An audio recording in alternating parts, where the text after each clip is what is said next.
दिल को छू लेने वाली भक्त और भगवान की कहानी।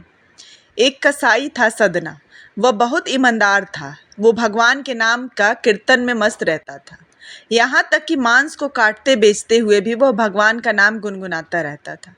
एक दिन वह अपनी ही धुन में कहीं जा रहा था कि उसके पैर से कोई पत्थर टकराया। वह रुक गया। उसने देखा कि एक काले रंग के गोल पत्थर से उसका पैर टकरा गया है। उसने वह पत्थर उठा लिया और जेब में रख लिया, यह सोचकर कि यह मांस तौलने के काम आएगा। वापिस आकर उसने वह पत्थर मांस के वजन को तौलने के काम में लगाया। कुछ ही दिनों में उसने समझ लिया कि यह पत्थर कोई साधारण पत्थर नहीं है। जितना वजन उसको तौलना होता, पत्थर उतने वजन का ही हो जाता। धीरे धीरे यह बात फैलने लगी कि सदना कसाई के पास वजन करने वाला पत्थर है। वह जितना चाहता है पत्थर उतना ही तौल देता है। किसी को 1 किलो मांस देना होता तो तराजू में उस पत्थर को एक तरफ डालने पर दूसरी ओर 1 किलो का मांस ही तुलता। अगर किसी को 2 किलो चाहिए हो तो वह पत्थर 2 किलो के भार जितना भारी हो जाता। इस चमत्कार के कारण उसके यहाँ लोगों की भीड़ जुटने लगी। भीड़ जुटने के साथ ही सदना की दुकान की बिक्री बढ़ गई। बात एक शुद्ध ब्राह्मण तक भी पहुंची।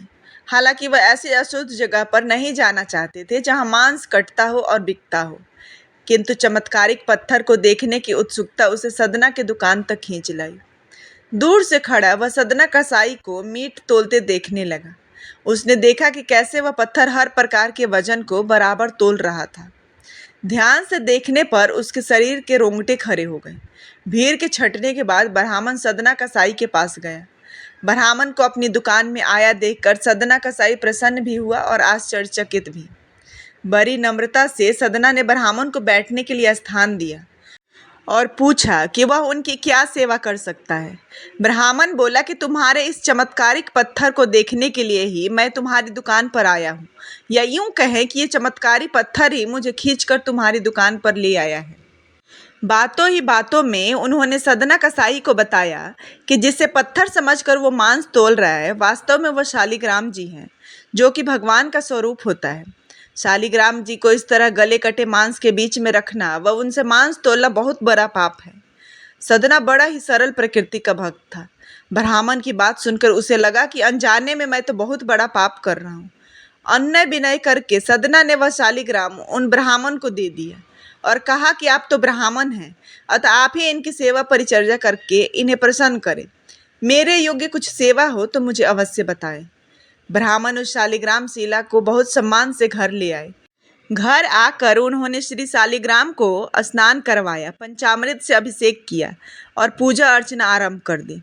कुछ ही दिन बीते थे कि उन ब्राह्मण के स्वप्न में श्री शालिग्राम जी आए और कहा कि हे ब्राह्मण, मैं तुम्हारी सेवाओं से प्रसन्न हूँ, किंतु तुम मुझे उसी कसाई के पास छोड़ आओ। स्वप्न में ही ब्राह्मण ने कारण पूछा तो उत्तर मिला कि तुम मेरी अर्चना पूजा करते हो, मुझे अच्छा लगता है, परंतु जो भक्त मेरे नाम का गुणगान कीर्तन करते रहते हैं उनको मैं अपने आप को भी बेच देता हूँ। सदना तुम्हारी तरह मेरा अर्चन नहीं करता है, परंतु हर समय मेरा नाम गुनगुनाता रहता है कि जो कि मुझे अच्छा लगता है, इसलिए तो मैं उसके पास गया था। ब्राह्मण अगले दिन ही सदना कसाई के पास गया और उनको प्रणाम करके सारी कथा बताई और श्री शालिग्राम जी को उन्हें सौंप दिया।